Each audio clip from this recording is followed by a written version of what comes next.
You can always call and let somebody know and, let me know so I can pull that officer aside and have a conversation with them, a real conversation with them to let them know it's not acceptable and what they need to be saying to the community.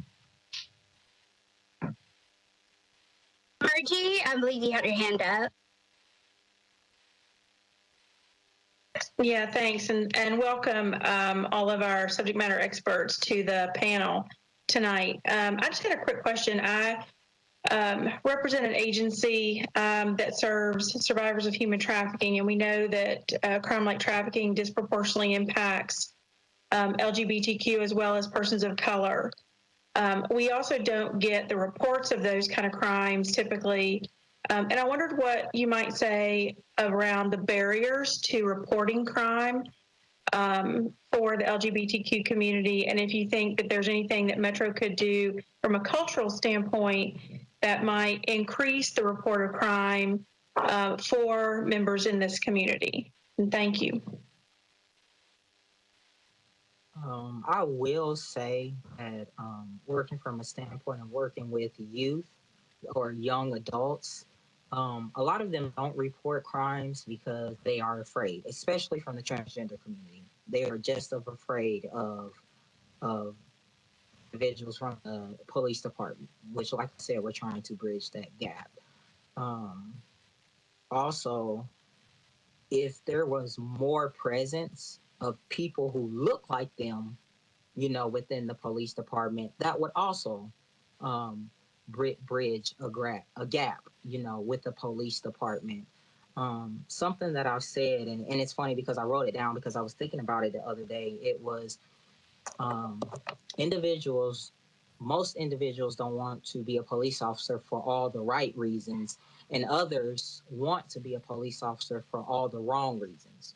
And where I'm coming from with that quote is most people don't want to be in a police department because they're afraid of having to take the orders, from people higher up to do the things that they really don't want to do, of what we call the good old boy, of what I know the police department has tried to weed out. And those who do want to be police officers, they want to be police officers because of the things that they can get away with because of the good old boy thing, within the police department. And it's getting rid of that and weeding that out of the police department so that we have people in the police department from multiple communities. So it's just not one person or two people speaking for communities. You have a diverse, department where people feel comfortable going to someone to report these crimes, but they never know what's going to happen when they approach someone or what's going to happen when they tell someone that doesn't look like them and who they're going to tell and if it's going to go somewhere. So, that's a lot of what I hear from a lot of young adults, because as I've stated, I've been pulled over in Nashville. I've been pulled over and not saying I'm a bad person, but, I have a heavy foot at times, and if I get pulled over for it, I admit it. And most of the time, I don't get a ticket, but I've been pulled over with my gun in my car many a times because I'm an armed security officer as well. And that's another reason I volunteer for this, because when I'm talking to officers, I can talk to them from a standpoint of what it's like to be in the field, and have to deal with the circumstances of, what type of situation am I walking to when I walk up and talk to this person and address this person, what's going to happen. And it's talking to them from a standpoint of all the resources that they have besides pulling their gun or putting their hand near their gun and being able to talk to people with respect. So that's why I do these seminars, because I can talk from that aspect. And a lot of the contracts I work, I don't get to carry mace. I don't get to carry a taser. They don't want us carrying those things. So all I have on me is my flashlight and my gun. And maybe if they let me carry handcuffs, I can carry handcuffs. So, I have to know how to, my communication skills have to be really top notch, because when someone is angry, it's help me help you. situations so we don't have to get the police involved. But a lot of times, like I said, a lot of people, they are afraid. If you do bring up the police, a lot of people are afraid. And even if they are a victim, a lot of times they still don't want me to call the police. And that's an issue for me, especially in my field where, I feel I should have a really good uh, relationship with folks, which I do, but be able to call them and someone want me to call them to help them versus me standing there trying to figure out, okay, there's really not much I can do without calling the police.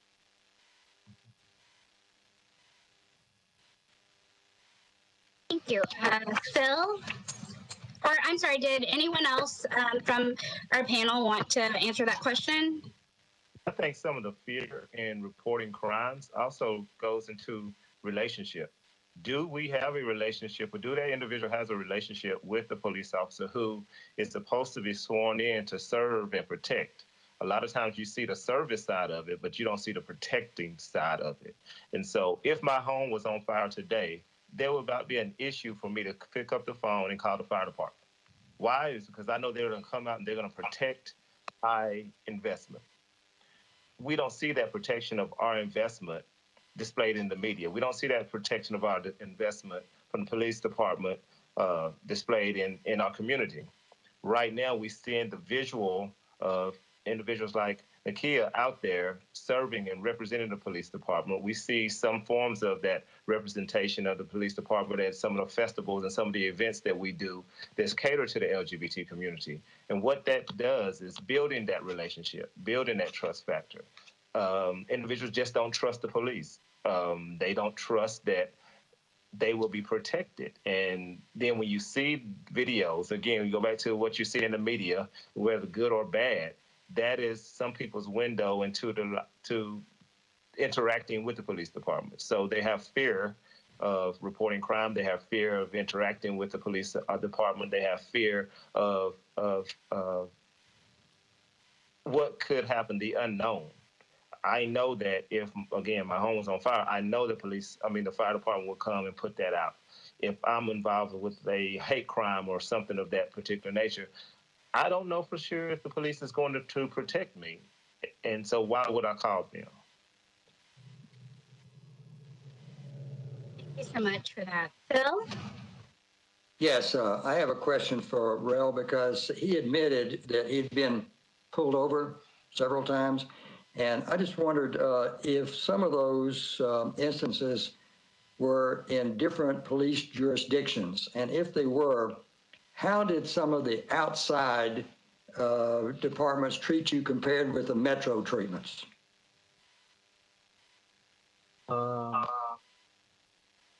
Like I said, I had one iffy incident with the Nashville police department, and it was so many years ago. But it was because I had a old school car restored, and that day I had on a hoodie and some sweats, and I picked up a friend that lived off of Wedgwood, and they had never been to Whole Foods, so I took them to Whole Foods. And when I dropped them off, while we were out, I had gotten my tags because I had temp tags for the car, and I had gotten my tags for the car, and they were in the car, but I didn't bring a screwdriver to put them on. So when I was leaving there, an officer pulled me over because I had my temp tag in the window. And when he came to my passenger side, I let him know that he could see my tag sitting in my seat. And it wasn't because I was trans, it was because I was Black. And he was he was kind of aggressive and disrespectful. And like I told him, I would have put it on there as soon as I got the tag, but I couldn't because I didn't have a screwdriver to put it on. And he was like, well, you shouldn't have it in the window and it should be on the back of the car and just a whole bunch of other stuff. And I told him, I was like, but you didn't pull over it was like I'll never forget it. It was like a little bug car that went past me that had the temp tags in the window. And it went past him first before I did because we both went around. And he didn't pull that car, but he pulled me over. And I said something to him about it. And he was like, well, you had it in your window and you shouldn't have. And he gave me a violation for it. And that was the only bad experience, which I said I was going to report that, but I never got around to doing it because I was so busy. But it was just horrible because it's like, you know, I got that car from my aunt who passed away and I wanted to restore it. I spent like thousands of dollars to restore the car. And, you know, sitting in my drive at home in my parking lot, I have 2 motorcycles. I had an SUV. I had a car. I had all these vehicles. But that day, I just happened to be in that car just because I wanted to drive it around and get it out the parking lot. And he acted that way. Well, my other situations in other jurisdictions, which one was in Sumner County, and I forgot to tell the police officer I had a gun in my car because I had my whole uniform in my car. Actually, he asked why did I have so many guns in my car, and that's because I carry one gun and another gun I carry that you can't see, but I'm registered for both to carry on me while I'm working. But when he first came to the car, he said I did a rolling stop, which I told him, you know, my car cut off when I stopped, and my car cut off, so you know I went. But, you know, I told him I didn't want to argue with him. And he was just like, you know, I'm just going to give you a warning. You know, I'm not going to give you a ticket or anything. And I didn't argue with him. I said, okay. And when he came back to the car, he said, I see that you have a license, a permit. And I said, actually, I'm an armed officer. And he was like, oh, who do you work for and everything? And I told him, and, you know, I asked him, I was like, I'm sorry, I forgot to tell you about the gun, but do you want to see the gun? And he was like, no, you're fine. It's just good that you're carrying responsibly. And I don't think he realized how old I was because I look so young, but dang, they're going on 40. But, you know, I look a lot younger. So I don't think he really paid attention to the age. He just paid attention um, that I had a permit when they sent the information back to him. But I mean, he was really nice and everything. Like I said, I didn't argue with him. It was just a warning. He said it was nothing that was going to, you know, affect me. And I know at a certain time of the month, you know, there's quotas and stuff like that. So that's what I figured it was. And another time I was passing Hendersonville, and I know I was going too fast. So when he pulled me over, he was like, you know that you was going a little fast. And I was like, yes, sir. You know, I knew I was going too fast. And he was just like, it's a beautiful day outside. Slow down. Enjoy your day. He didn't give me, you know, nothing. He was just going about your day. Just slow down. But I've never been pulled over like that here. It was just that time, you know, for that situation.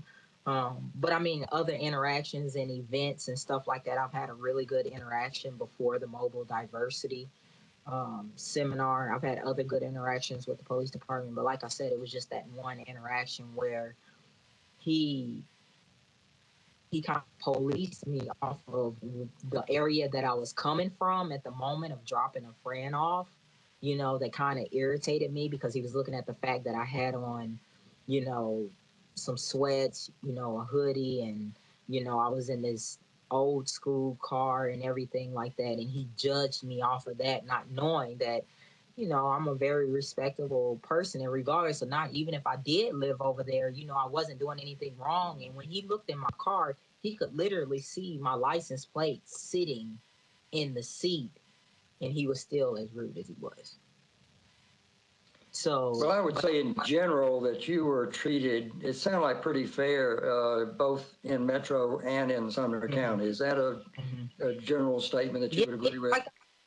It was just that one incident, but I didn't let that one incident determine the whole department because I have family that work in the department. So I didn't let that one incident change how I felt. But I will say, I wish, you know, all that time ago that I would have followed up, you know, with the precinct and who was above him, you know, with that situation, because as rude as he was, you know, like I said, my plate was literally sitting in my seat and with the paperwork, and you could see it all sitting there. When I got pulled over. But other than that incident, like I've had really, really good interactions, you know, with the police department. I've heard some really horrible ones, but me myself, that's why I advocate, because I try to advocate for those who don't have a voice in these situations. Thank you very much. You're welcome. Thank you. Anyone else? Yeah, I don't think that my hesitation with dealing with the police department has anything to do with my sexuality and being a part of the LGBT community. My hesitation has always been because I'm a black male. That's first and forefront, because until that police officer interacts with me or even asks me a question, they don't know that I'm part of the LGBT community, but they definitely see firsthand that I'm African American male. And so that is my experience at first with any time I have to deal with the police department. But see, I try to be a law-abiding citizen, so I don't have to have those interactions per se. But whenever those things do come about, that's the first thing that I get apprehensive about and fearful about, and making sure that I as an individual do everything that proper and in order.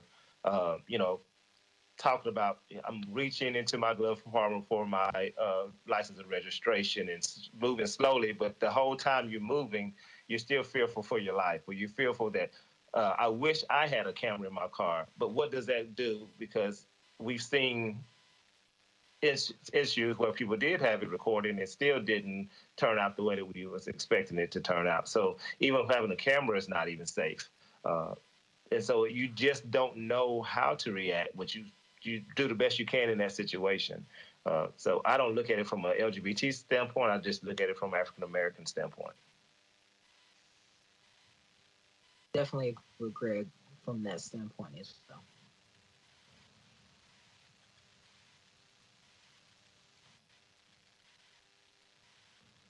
Do we have any other questions? Sabina? So I want to ask any of you can answer the question about, I know the LGBT chamber, or there's some kind of index to know how friendly a corporation is towards the LGBT employees. So have you done any kind of assessment with NPD? Because, part of, we're the workforce committee. We're looking at recruitment, retainment, and promotion and the culture within NPD. And I want to get a sense of how do members of the LGBT community feel within the department. Yeah, so the Nashville LGBT Congress.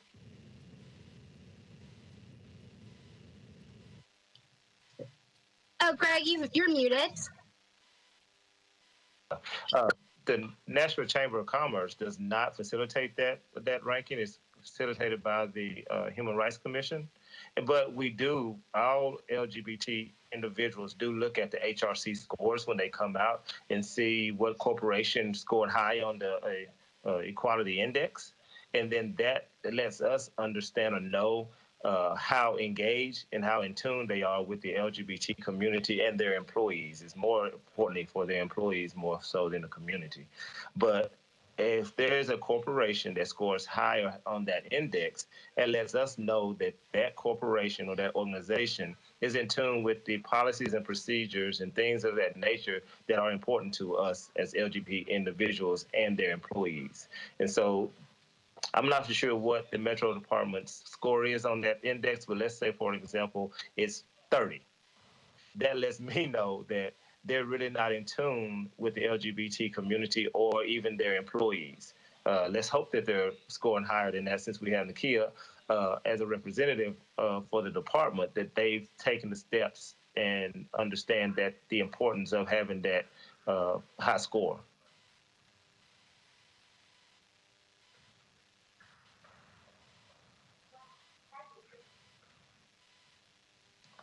Does anyone else have an answer to that?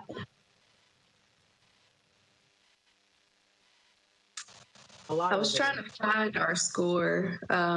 What I can do, I'm trying to go through my email fast here, but I can't see it. I know that Brandon Marshall actually communicated with me as far as where we were at with our score. So that is something that I can get back with you all and let you know where we're at, where we stand.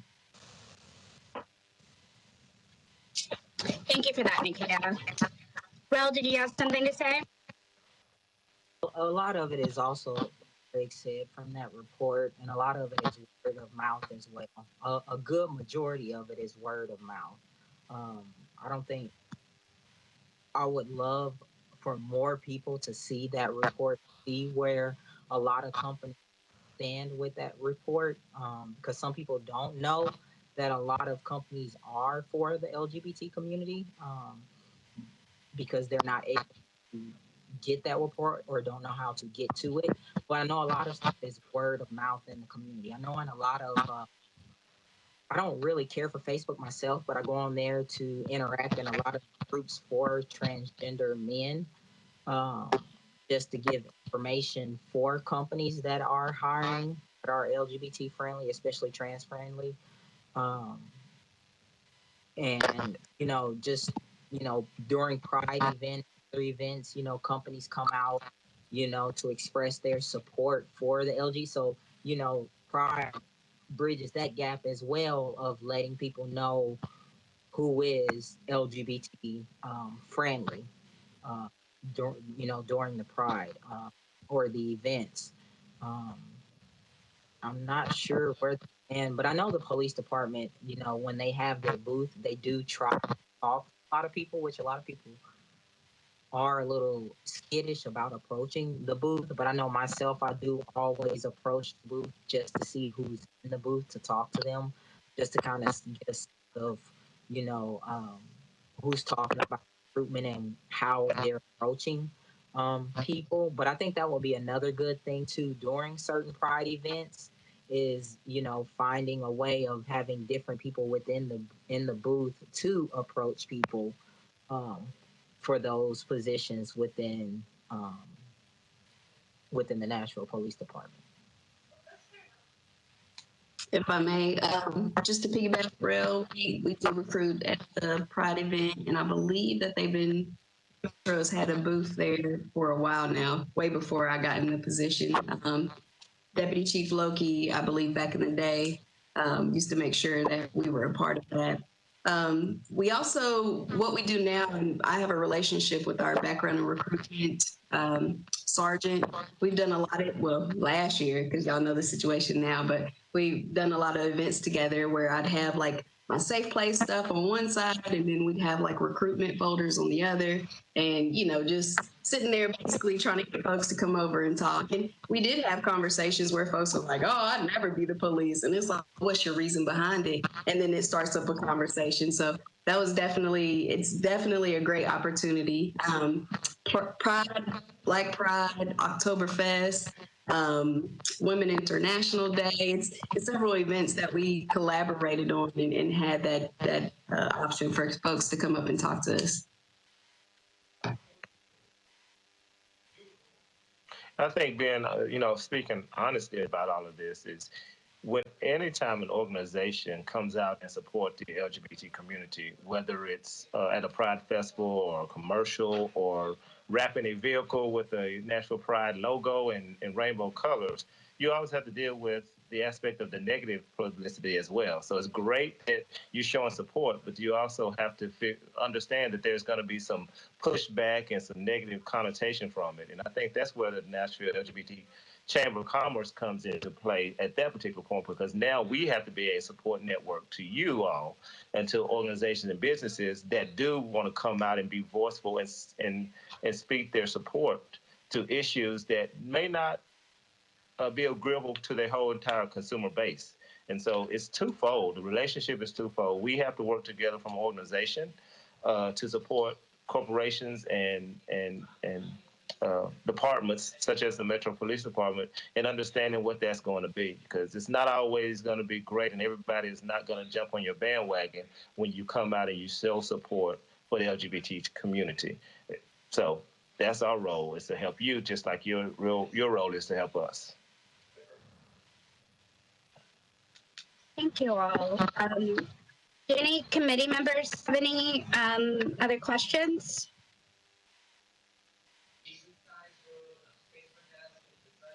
I would definitely like to ask, and this can obviously also happen offline.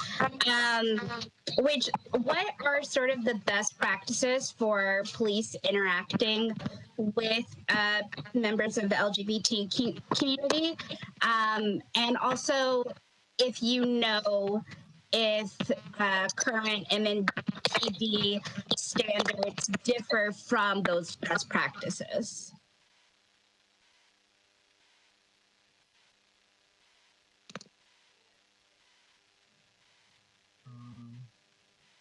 I will say that,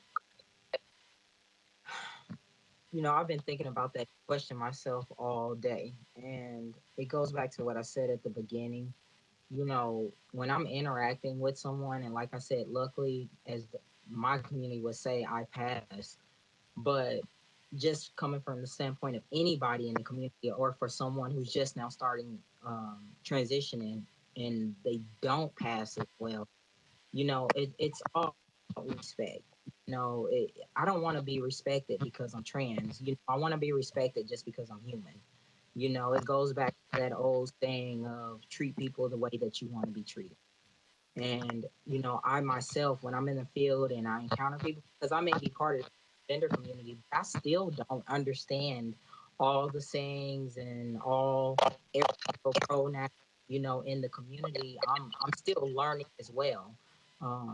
But I try my best just to treat people the way that I want to be treated, to treat people like a human being, because I don't understand every religion, people from spiritual background, people from all the different backgrounds in the LGBT community. I can't say I understand all of them and I've read all of them.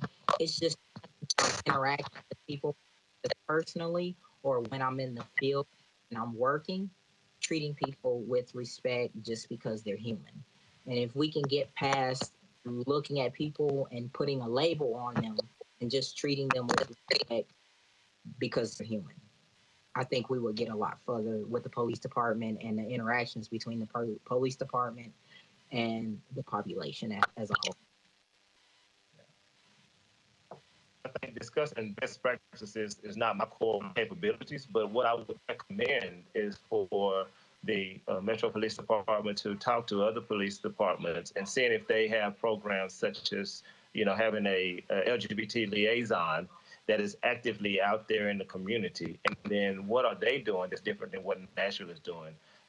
Just having the liaison and actually sending kids to different events and things of that nature really helps. And we can learn from each other. We can also learn from other cities that has that same liaison. I do believe the fire department is either considering having a LGBT liaison or already has one in their organization as well. And that's groundbreaking to have these type of individuals publicly out there being a representation of the organization is phenomenal. It's something that we definitely need, and it does bridge that gap between the citizen and that service organization. So I think the best practices really needs to come from the police department, establishing those and being a voice for other departments to, learn from, benchmark from, and, and support one another. Hey, Whitney, this is Matt. I'm not a guest speaker tonight, but I kind of wanted to jump in and just kind of agree both with Greg and Rel. And the main thing is respect. I was in a situation yesterday where the other individual was actually female, even though she, what I would call, had a studly dress, and I referred to her as she, but she corrected me and said her pronoun was they. So I just think people, don't have a big deal if someone corrects you. Oh, I apologize. I refer to they for the rest of the duration of the conversation. And just like Rel said, they're going to get some people who may say he. I know Rel's happy with that. There may be someone say she by accident. But when someone tells you, oh, I'm sorry, I want to be called they, or I want to be called she or he, just respect that and not make that a big, deal. It's the same as somebody wanting to be addressed as Miss or Mrs., that type of thing. And so all departments especially the police department, like Greg and Rella said, know the pronouns, be familiar. But if you don't and you make that mistake, I'm sorry, I apologize. How would you like to be, referred? And again, it might be a big deal if that person's trans or in drag or whatever. It's still respect of that, that person. Just to add to that, Craig, yeah, fire does have a liaison. It's Matt, and then also the mayor's office, Brandon. So I consider them my buds. We have a text messaging feed, and even if we're all busy, we'll just send like a smiley face or like a crazy meme like dancing, just to kind of check in on each other. So we've definitely grown as far as our relationship in this year, just kind of leaning on one another, like, hey man, how you doing? Like with everything going on. So we've gotten our relationship stronger. As far as other liaisons in other departments, actually I didn't mention, but Safe Place originated in Seattle, Washington. He's retired now, but Officer Ritter came up with the Safe Place because he saw that the community wasn't reporting their hate crimes. So since he's retired, I reach out to the current liaison, and especially with all of this going on, I'm like, yo, what is going on? Like, what are you doing in the community? Because I'm like, just mind blown. I love being out in the community. I love having those real conversations, talking to folks one-on-one, even with other officers, being able to, go to events and see, meet new officers. We all don't know each other, but have conversations with them. So definitely the respecting the golden rule is needed. I think that the training that we do in our mobile diversity training shows that there's a video that plays and it's a traffic stop of a trans person, and basically their ID identifies different from their gender identity, and so it goes through how the officers should handle that, and then also a call where the individual is assaulted, and so the officer makes a mistake like that by using the wrong pronoun, and then the other officer takes them to the side like, hey man, what are you doing? I think you need to go back and fix that. So that's definitely something that's going good for the rookies. Now, we spoke of what to do for those senior officers that are on the department. And I ain't gonna lie, y'all, I've had some conversations where I'm like, really? So it's been some real conversations, but outside of it all, like real, I'm still learning everything as far as pronouns. I am who I am, and I've lived my life. I didn't have any family that was out and about, out in LGBTQ or anything like that. So taking this position, I was finding stuff like, okay, that exists. Okay, I didn't know. So it's been very educational for me. So, talking to officers that don't know anybody that's LGBTQ, I'm like, whatever question you have, ask me now. Don't just ask random people in the streets. Like, let's keep it real. So I do have those conversations with officers. And what I can stress is, if there is an interaction, y'all talking to folks and everything, if there is any interaction between an officer and a member of the community, and there's any disrespect shown, then I definitely need to know, because I will take it up my chain of command and have some training for that officer. But I really, in this position, like I ain't gonna lie, I didn't want it at first, because I'm like, I didn't want everybody knowing my business, but I prayed about it, thought about it, and I was like, this is about time for this movement to happen. So.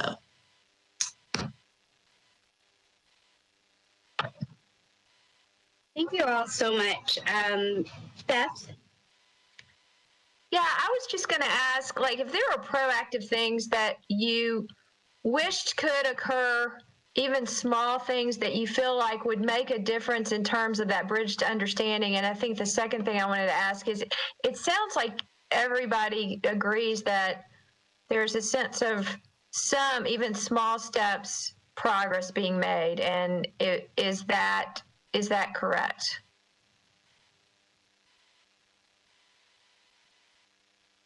I will say definitely yes. As Officer Reed said, we work together with a lot of training. And we did have one training within the department with senior officers with a situation that happened. And even with that training that had happened, the training went really well.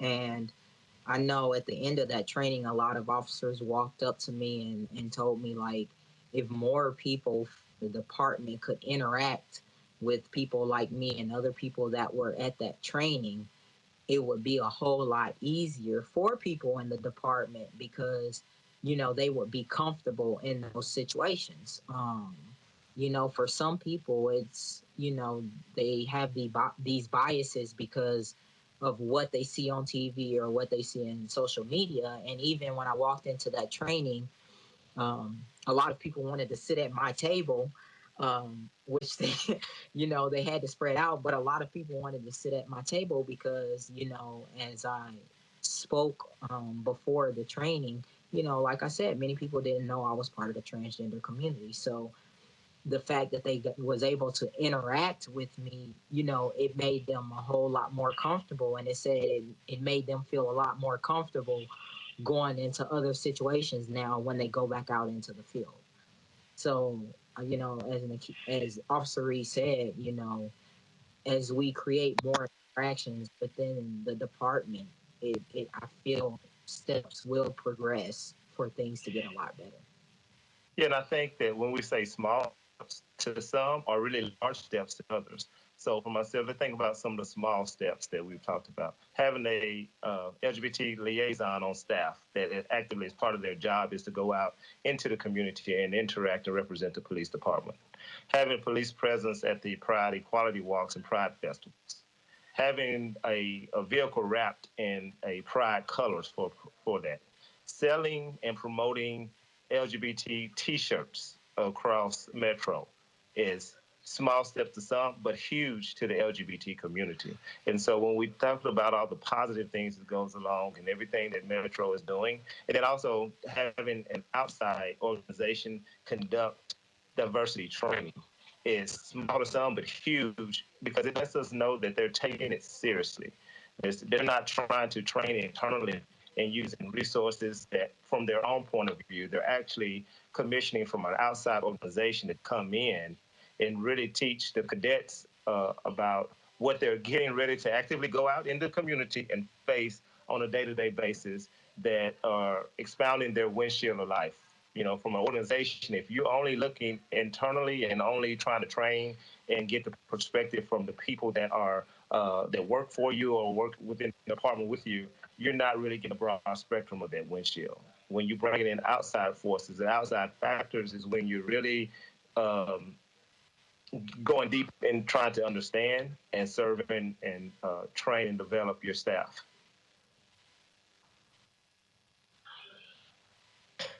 Do you think that the word is getting out in the LGBTQ community? Yeah, the word is getting out, but it's also takes us, the LGBT community, to help get that word out. The police department, the fire department, even the mayor can't do it on their own with, the 1, 2, or 3 individuals out there. It takes all of us as an organization and as a community to help get that word out. So it's slowly getting out there, but a slow progression is progression.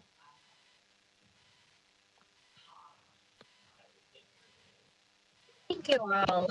Do we have any final questions for our panelists? Okay, great. Well, all right. Thank you all so much. We've really, I think we've all really loved having you this evening. Also want to give a special shout out to Mac, who was really instrumental in putting this together tonight. We might have some follow-up questions just as we're continuing to go through our recommendations process about best practices and standards and policies, and we'll be sure to reach out to you. So thank you to our panelists this evening. And we will move on to the next part of our agenda. And so we are going to hear from the data committee. Dia and Daryl, would you like to share with us any updates?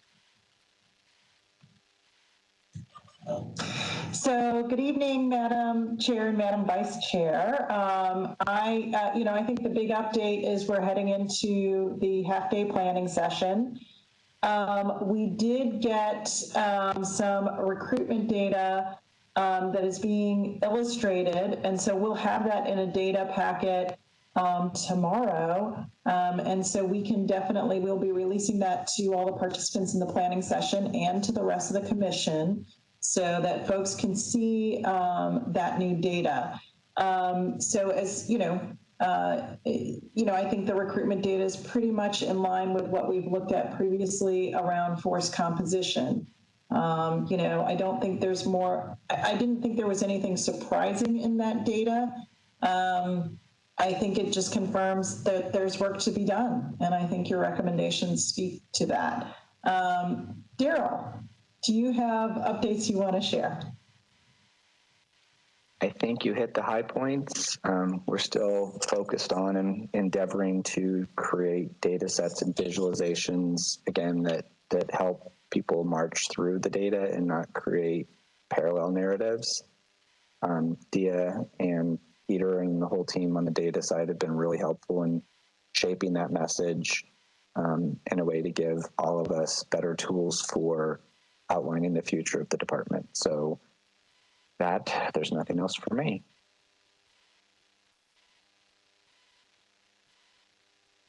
Awesome. Thank you. Does anyone have questions for the data committee?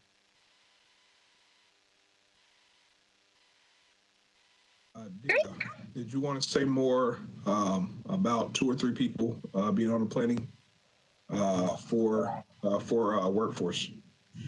Right. So right now, folks who are confirmed to represent workforce is Margie Quinn and Daryl Talbert. So each committee is allowed their chair and vice chair and the data committee representative. Certainly, if for any reason any one of those 3 cannot attend, it's really up to folks to send, the appropriate level of representatives. So that's where we stand now. Of course, our limitations are due to the pandemic and health protocols, and all health protocols will be in full effect on Wednesday. So it's masks, social distancing, all that good stuff.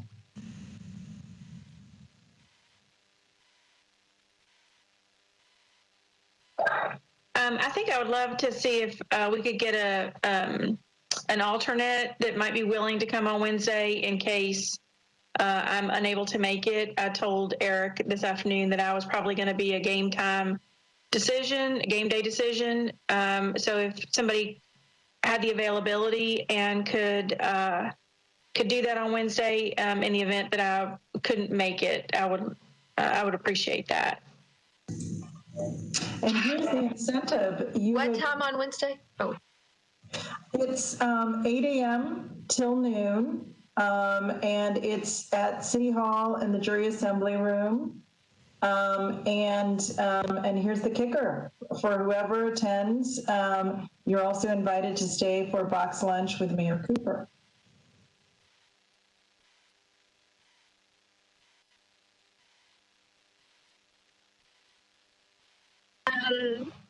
Yeah, I guess you don't have to decide now. If you are interested in sort of being a sub for Margie, look at your calendar and let us know so we can just sort of get that put in place. That would be great. And do we have any updates from the mayor's office?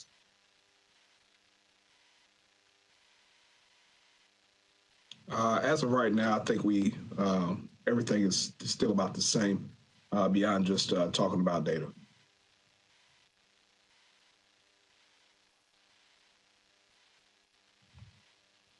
Great, thank you. I would want to check in really quickly about the recommendations. We sent them our sort of first draft in Friday. What is the rest of the process look like for that? Obviously, we have Wednesday. What are sort of the next steps? So Wednesday, one of the big goals is for everybody in the room from all three committees to see what the composite picture looks like and to be sure that it represents all the issues that commission members are invested and interested in promoting. Certainly to assure that there's, sort of alignment both in sequencing. Remember, we've got to look at early wins. We've got to look at opportunities in the first 12 to 18 months of the next chief's tenure. And also we want to be mindful of other recommendations that might go to organizations outside of MNPD. So that's sort of going to help us look at what recommendations how they'll come together. As we walk out of the planning day, basically the committee representatives will, ensure that they have clarity on what, they want to hone further in terms of the work of their committees. For example, there's been a little overlap among committees, so we're hoping that this provides some opportunity for folks to kick off things that are not directly in line with their charge, and they can specify more in areas that they're more invested in. So that's an example of what could happen. But largely what's going to happen is you're going to have 3 meetings after this half-day planning session to finalize your recommendations and to add anything that you feel is missing coming out of that half-day planning session. Great. Thank you so much, Dia. I hope everyone has had a chance to look at the recommendations at the draft as is. If not, please take a look this week. Sort of our next challenge, I believe at the end of this week, are questions for the candidates for chief are due. And so I was wondering if we could spend maybe a few minutes talking about if there are any initial questions that you all have. And then obviously we can follow up via email if you want to submit any. So are there any first questions that come to mind for the candidates for chief?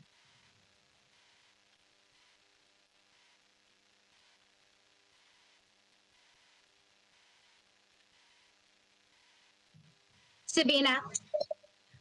Well, we need to know from the chief what is their commitment to diversity.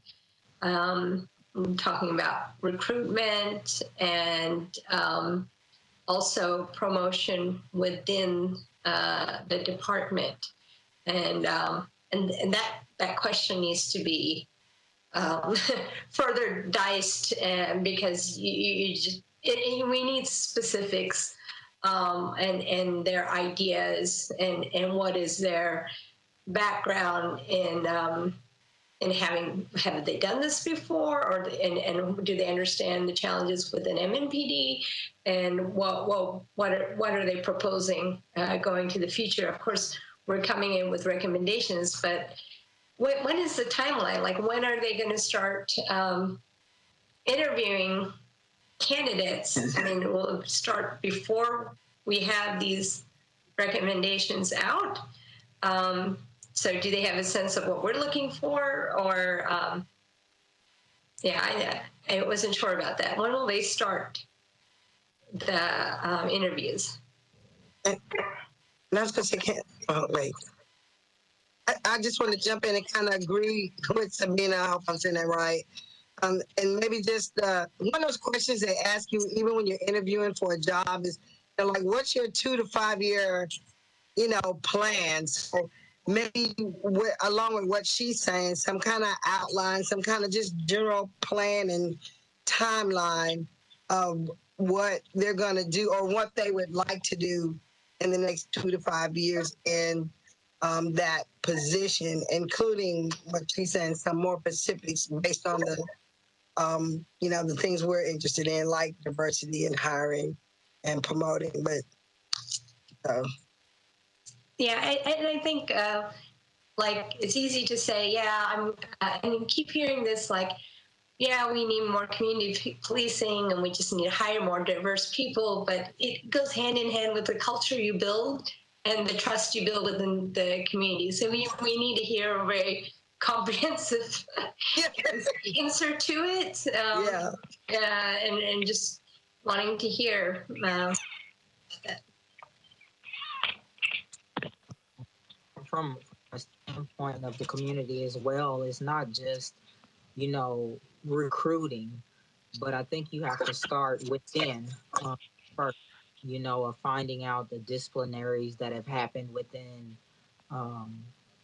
the department, and the severity of those with the community is important, because I've noticed that within a lot of other cities, when you're dealing with certain situations, a lot of those officers have had other disciplinaries that were very serious within the community. And it's like, why weren't those addressed before it escalated to the point it did? So I think that would be a major point to find out, what is he going to do to build within his department, before he goes through this mass recruiting, from the community. Because if you recruit from the community, but you can't hold those from the community because of what's already going on in the department, then you're still not getting anywhere. This is Gary Moore. Can you see my hand up? Madam Chair? Sorry, I'm looking. Also, who is the Jane Doe that's called in? I'm Gary Moore. I'm not Jane Doe, but I've called in. Are you? Evidently, I'm muted. Yeah, sorry. I just wanted to make sure who the person on the call is. If that's not you, Garrett, does anyone know if, like, who that person is? It's listed as an attendee, the Jane Doe. So as far as attendees, anybody, this is an open link, so anybody can come in on that. As far as being a panelist, we usually authorize that. So we're not sure who that is, but it's perfectly fine for them to be a part of the listening of this. Okay, gotcha. Are you aware that I'm on the phone? This is Gary Moore. Yeah, sorry, Gary. Yeah, Gary, what was your question? Yeah, absolutely. And as far as the hiring of the chief, whoever he or she may be, I think one of the questions should be, what are your personal goals and vision for the department? How would you want to move it forward, and what would you see it looking like in 5 years from now, 10 years from now? And give us your vision for the department. That's a very open-ended question, but it allows them to see if the person who's going to be hiring an idea of how they view things. And Madam Chair, if I could, on the draft we sent, do I need to email you a couple of responses, or do you want me to mention them now? Yeah, if you could email that would be good. Okay, I will do that as soon as we hang up. Thank you so much, Gary. Madam Chair? Do we, yes, who's that? This is Daryl. Oh, yes. I was wondering if we have any clarity yet, and maybe John could help us with this, in terms of the actual recruitment. Is it being done exclusively by MNPD or by HR?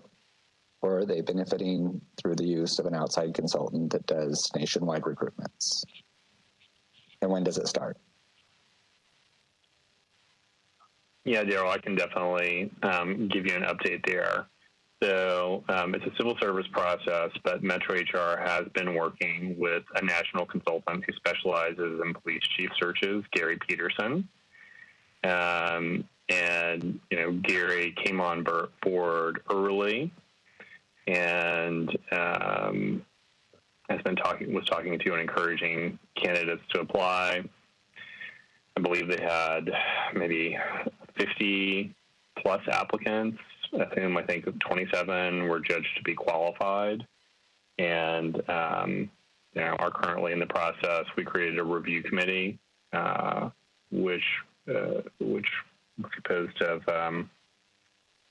5 people: Mark Gwynn, former TBI director; Jill Fitchard, COB director; Deb Faulkner, former Vanderbilt MMPD officer, now in Franklin. A few others. They've been working with Metro HR to narrow the list of applicants down from 27 qualified to about half a dozen. And the timeline for that is to get those folks here by the end of the month. They'll be meeting with the interview panel. They'll be meeting with Mayor Cooper. And so definitely want to encourage people to have questions that they can respond to well before the end of the month. Thanks so much for the, thank you for that clarification, John. I did, before we move on into the next part, want to, again, thank our panelists. But I think we're moving into a more private session for just the committee. Thank you. Thank you for having us.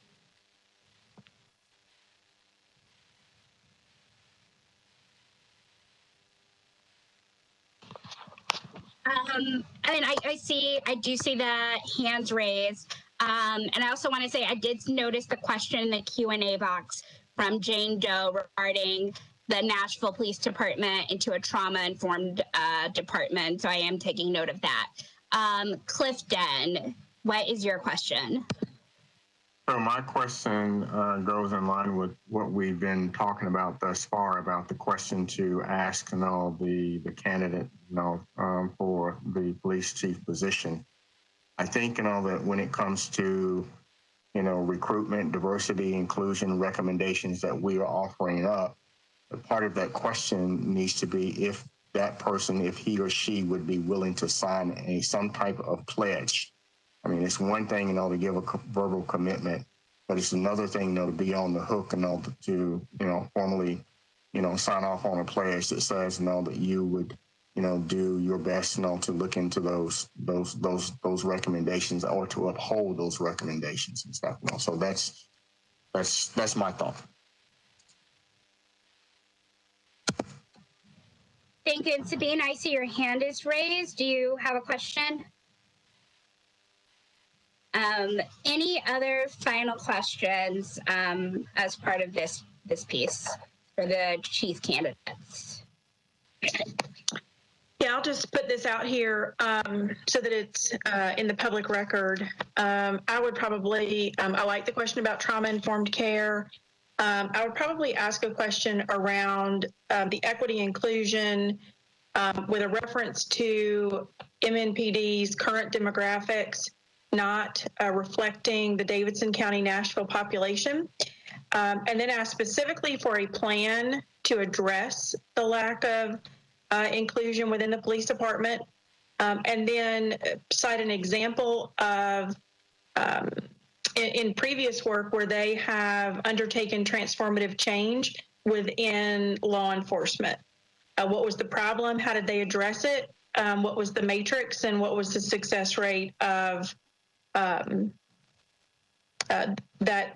change?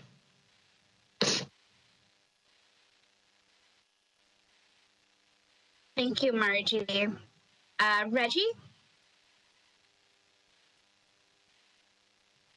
Yes. I just want to make kind of a comment and a question at the same time.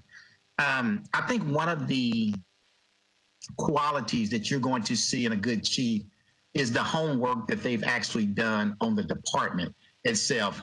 Most of these chiefs are going to do their homework, just like going to a job interview. They're going to research the city. They're going to research the police department, and they're going to probably try to find out the issues that we have. I think that one of the good questions would be, excuse me, one of the good questions would be, if you were chief of police, what would you like to see change in this department. That will pretty much give you a good start on where they are and what issues are really important to them. So I would definitely pose that question. Thank you, Reggie. Do we have any final questions? Mac? Oh, you're muted if you're saying something else. I'm sorry, I think it may have been said earlier. I had to walk away for just a second. But another question, maybe pick one of the recent incidents and maybe ask them how, if they were in that situation, how would they handle it? Maybe a George Ford incident or Brianna, just one of those incidents, or maybe we could come up with another similar type incident, maybe, and just how would they have reacted or responded, as even a police officer in that, situation, because just like the gentleman was saying earlier, we want to know their mindset, what they're thinking, what they're feeling, how they're going to forward. So maybe actually asking how would they react in that situation might be a question. And I'm sorry if someone said that earlier.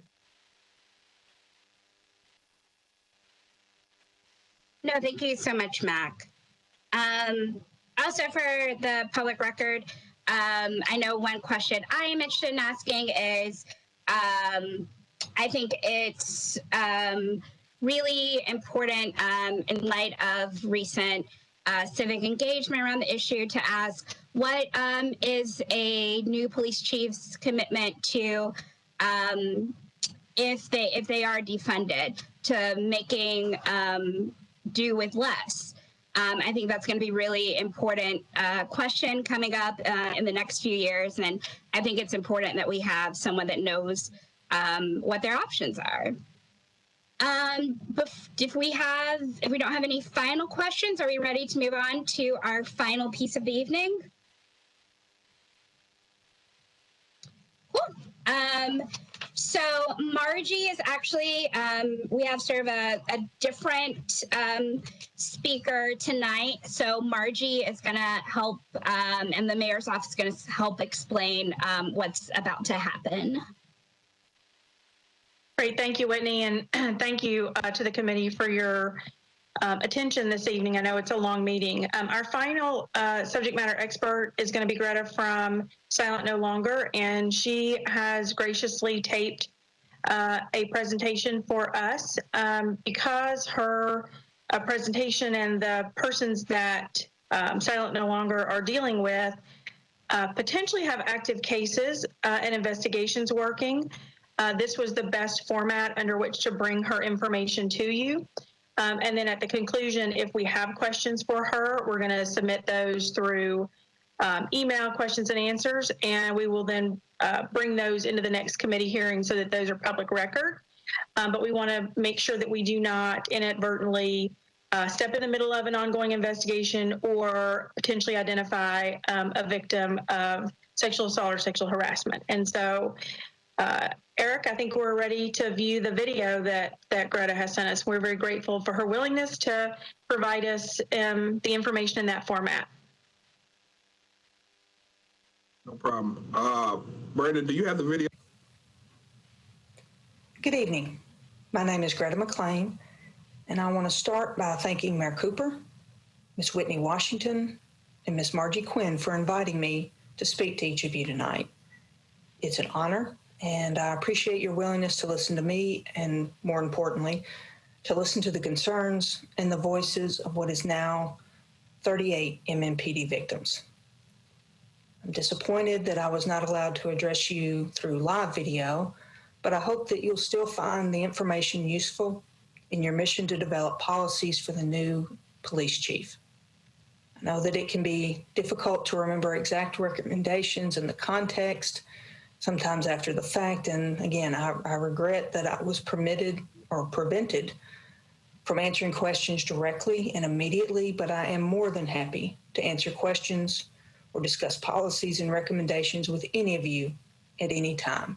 And Ms. Quinn, She has my contact information, so please feel free to contact me.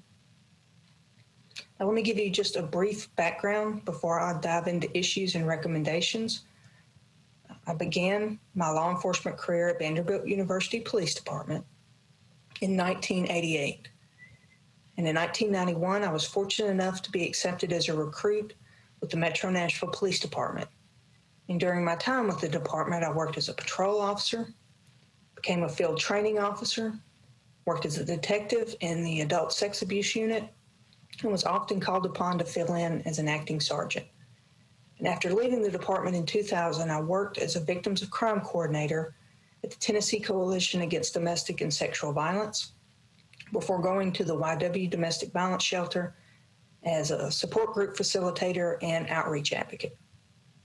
And after being raped in 2017, I founded a grassroots organization for sexual assault survivors called Silent No Longer Tennessee in 2018. Now, I became involved with the department again in April of this year after I was contacted by a former MMPD officer who stated that she was sexually assaulted by a captain within the department. And since then, we've had 37 additional current and former employees come forward to report sexual assault, sexual harassment, racial or gender discrimination, and/or intimidation or retaliation after reporting or complaining about misconduct. Currently, we have 7 complaints of sexual assault, which includes both rape and forcible fondling, 24 complaints of sexual harassment, 10 allegations of racial discrimination, 8 of gender discrimination, and 15 complaints of retaliation and intimidation.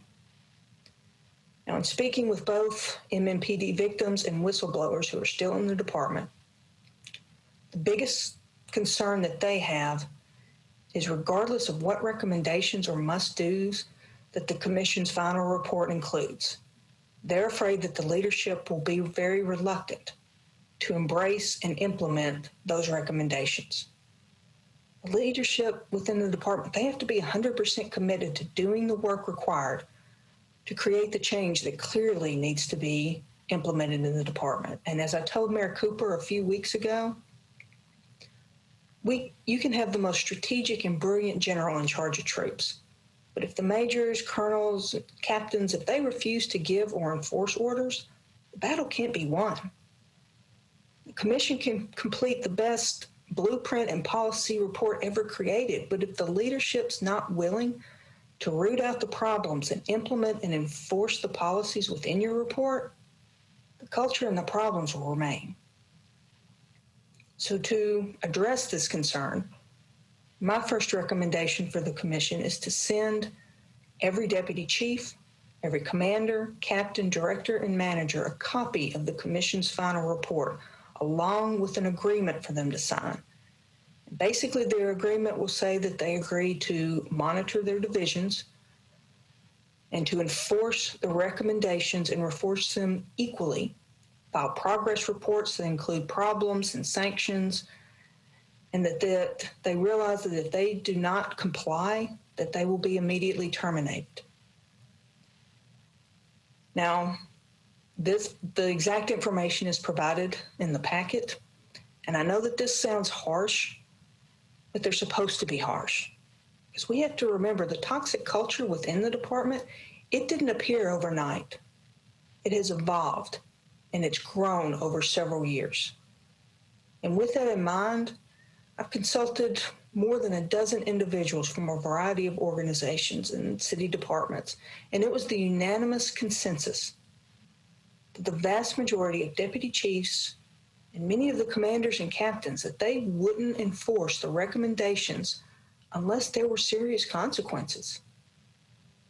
And if Mayor Cooper and the Policy Commission truly want the recommendations in the report to be implemented and enforced, the consequences of failing to do so, they have to carry at least equal weight to the damage and the trauma victims and members of the community have experienced.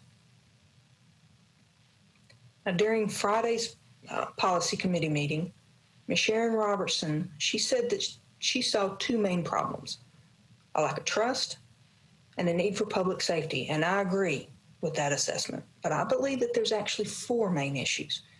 In addition to lack of public trust and a need for public safety, I believe that there's a need for fairness and a need for transparency, because it's very difficult to build trust, whether it's trust from the community or trust from the rank and file, without transparency. And it's equally difficult if discipline is not administered in a fair and consistent manner. And from what current and former employees have told us, there's no clear, publicly posted investigative process, and that complaints that seem appropriate for human resources may be investigated by OPA and vice versa. And here's one example. A current MMPD employee, she requested her personal OPA file, and she was denied, even though there's nothing in the manual saying that they cannot provide full investigative files to the employee investigated. Now, it's extremely difficult, if not impossible, to earn trust when it appears as if those in leadership are intentionally attempting to hide or cover up issues. And OPA files, they're subject to public records requests, so there is no valid reason why this employee was denied her personal complete file. And we've requested OPA files as well through public record request and been denied. Denied even though Interim Chief Drake said in an interview with Vice Mayor Schulman that the allegations made by the initial 16 victims had been investigated and that the results of those investigations had been made public. Now, we've looked, but we've been unable to find any public link or announcement to those investigations. And if the results are available to the public, then why are we being denied the files? The employee manual states that complete candor and full truthfulness is required. It's true. Honesty and integrity and transparency, that shows the health of any organization. And likewise, a lack of honesty and integrity and transparency, that exposes the problems and breaks public trust. And in order to have a productive community relationship and partnerships, it requires willingness on the part of the department to be open, to be honest, and to be transparent. So it's my recommendation that the department adopts a transparency policy. And the suggested policy is included in the packet that I sent to Ms. Quinn. And I also recommend that OPA adopt a comprehensive transparency policy, and one that incorporates recommendations made by the United States Conference of Mayors Police Reform and Racial Justice Report. And that report emphasized that true reform requires police officers to build trust and accept accountability. So to achieve these goals, they recommended that the process for submitting complaints should be simple, should be easy to understand, and be available in all languages spoken in the area. They also recommend that you allow witnesses to file anonymous complaints and not require that complaints be submitted in person. And OPA does offer an online complaint form. And they also say that complaints should be easy to understand, posted, and show that what the scope of the investigation is, who will conduct the investigation, and the rights of all the parties involved. Now, in addition to their three recommendations, I recommend that in line with the police policy or reform and racial justice report, that OPA accept complaint forms via email as opposed to requiring the form to be delivered to a precinct or emailed, because this allows the public to have a record or a digital receipt for their complaint, and it eliminates any delays in OPA receiving the complaint or any opportunities for the complaint to be lost or misplaced. Like I said just a bit ago, there is an option to complete the file online or the complaint file online, but it's only in English. So it needs to be in all languages. And in addition, OPA should provide detailed information on exactly how investigations are conducted and put the investigative results and sanctions, if applicable, on their webpage. And links should be made available also on the social media pages for the department. so that it can be as accessible as possible to the public. And also, in the interest of transparency and to provide the department an additional avenue for community engagement, I highly recommend that the department adopt the IACP, which is International Association of Chiefs Police, policy of conducting satisfaction community surveys, so the department can gauge the effectiveness of programs and receive recommendations on how they can improve. And I suggest using the Department of Justice Community-Oriented Policing Services Survey. And that link to that survey has been provided for you. Now, these surveys, they should be made available online as well and aggressively publicized on social and traditional media, and the results should be publicized on the department's website and social media pages. And to increase community engagement and provide quicker response time to concerns, I personally believe that a survey should be conducted every 6 months. However, if the department is not willing to do that, at least once per year, because I believe it would be very beneficial to the department and to the community if the surveys are conducted, and they should also be available in several languages. And I recommend that the department participate in the Police Data Initiative to show a commitment to transparency and accountability. Now, PDI, it was established by the Police Foundation, a national not-for-profit organization, and the DOJ's Community-Oriented Policing Services Office. And it's based on the Task Force on 21st Century Policing recommendations regarding technology and transparency. And the purpose of PDI is to promote the use of open data to encourage joint problem solving, innovation, enhanced understanding, and accountability between communities and law enforcement officers or agencies that they serve. Now, we've had 24 individuals tell us that not all of human resources investigations or investigators have had EEO training. Now, it's kind of hard to investigate effectively complaints if you haven't been trained in EEO policies and laws. So I believe everyone in HR who's involved in investigating complaints should at least complete a basic EEO certification class. Likewise, although investigations have basic principles, the circumstances and evidence make every investigation different, and especially if you are conducting a different type of investigation, that dictates how it should be conducted. I was a good sexual assault detective, but I would have had no idea how to conduct a bank fraud investigation. So in the interest of accountability, one of the principles emphasized by the Police Reform and Racial Justice report, fairness in the internal investigative process has to be there. And I believe that people investigating OPA complaints should at least attend internal affairs investigation class. Now, all 38 victims, whistleblowers, personal friends, current and former employees, and members of the community have told me that their second largest concern is integrity, fairness, and the effectiveness of OPA investigations. And I could spend the better part of an hour giving you specific examples, but obviously there's not time for that. So I'm happy to provide them if somebody wants them, but we don't have time tonight.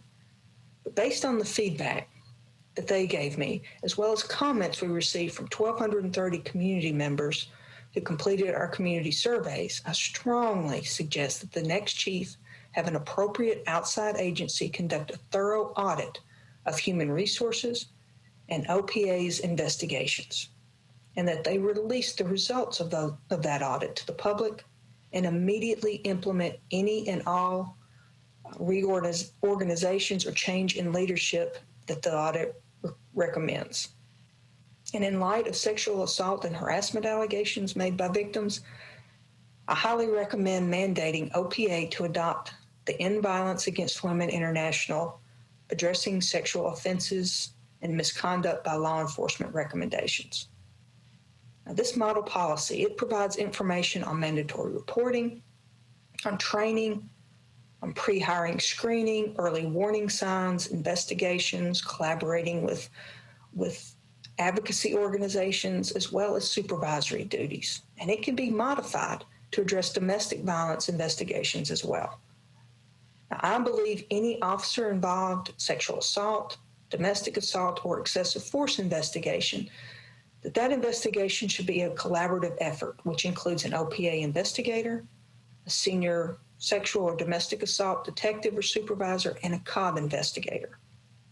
And I also highly suggest establishing a working group that includes OPA supervisor and investigator, community oversight board investigator, an assistant district attorney, and an advocate from the Sexual Assault Center and the YW Domestic Violence Center. In using the model policy, that group can incorporate recommendations from the IACP Sexual Assault Response Guideline so that they can develop a customized policy specifically for MMPD, dictating exactly how investigations should be conducted. And lastly, I suggest instituting a trauma-informed department. Training that is free from a variety of places, including in Violence Against Women International, the IACP, Department of Justice, the Office of Justice Programs. And there's many other resources as well. And they can be used, the trauma-informed can be used for sexual assault, for domestic violence victims, or anybody who's experienced trauma.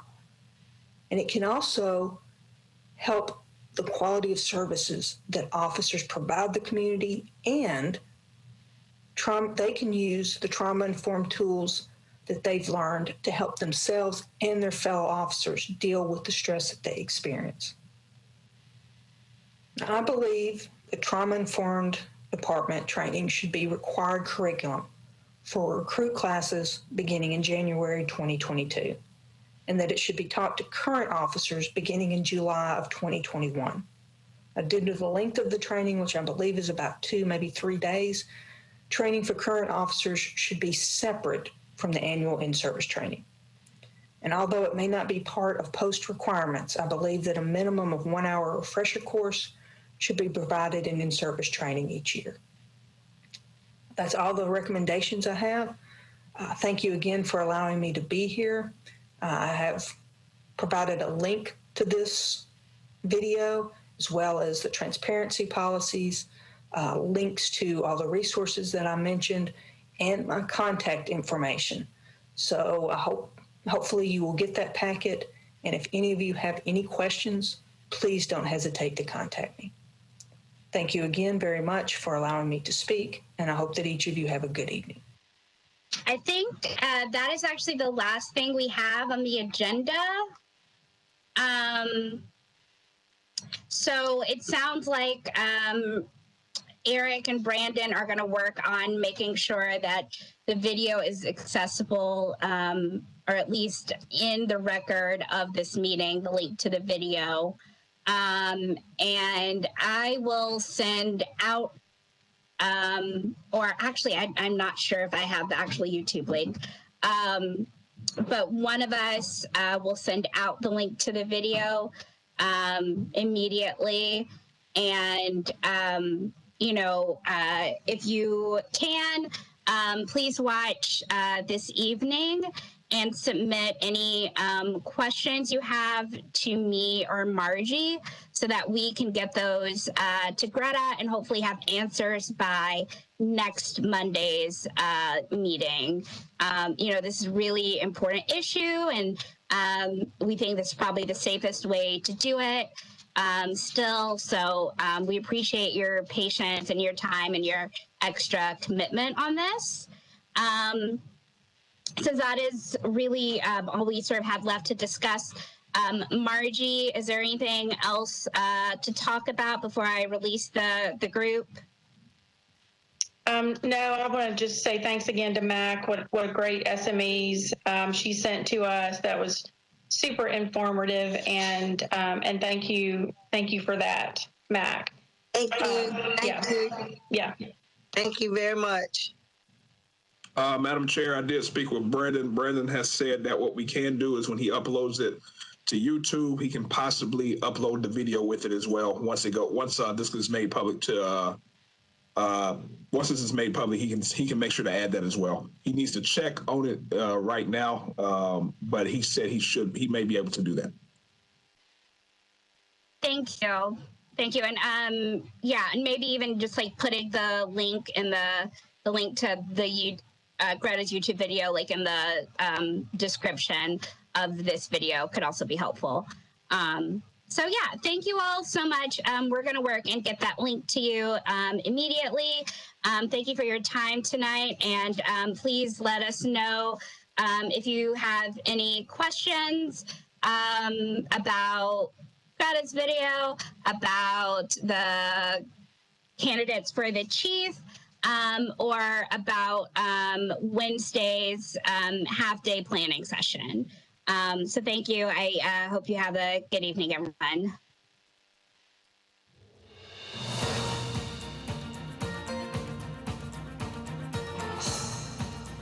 This has been a service of the Metro Nashville Network. If you would like to see this presentation again, or for more information about this and other programs, visit nashville.gov.